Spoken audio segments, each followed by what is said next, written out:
Town উচ্চ মাধ্যমিক বিদ্যালয়ত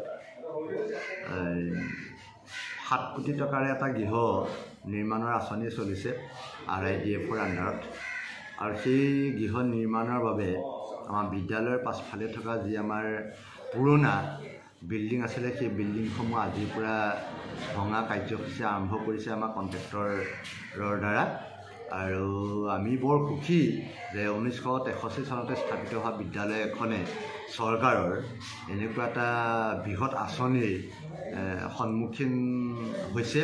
আমি খুব ভাল পাইছোঁ। আমাৰ তিতাবৰীয়া ৰাইজৰ কাৰণে বিশেষ গৌৰৱৰ বিষয় আমাৰ বিদ্যালয়ৰ সকলো পৰিয়ালৰ সকলো সদস্যই ইয়াত যথেষ্ট সুখী হৈছে। বিদ্যালয় পৰিচালনা আৰু উন্নয়ন সমিতিৰ সকলো বিষয়ববীয়াক আমি ইয়াত জড়িত কৰি লৈছোঁ। গতিকে আমি খুব সুখী হৈছোঁ তিতাবৰীয়া ৰাইজক, আমাৰ চৰকাৰক, বিশেষকৈ আমাৰ মাননীয় অসমৰ মুখ্যমন্ত্ৰী ডক্টৰ হিমন্ত বিশ্ব শৰ্মাদেৱক আমি বিদ্যালয়ৰ তৰফৰ পৰা আমি স্বাগতম জনাইছোঁ, শুভেচ্ছা জনাইছোঁ, যাতে আমি ভৱিষ্যতৰ দিনবিলাকত আমাৰ বিদ্যালয়খনে আৰু উন্নতিত আগবাঢ়ি যোৱাত তেখেতে সহায় কৰে। তাৰ বাবে আমি তেখেতক এই মঞ্চৰ পৰা আমি আহ্বান জনাইছোঁ। ধন্যবাদ।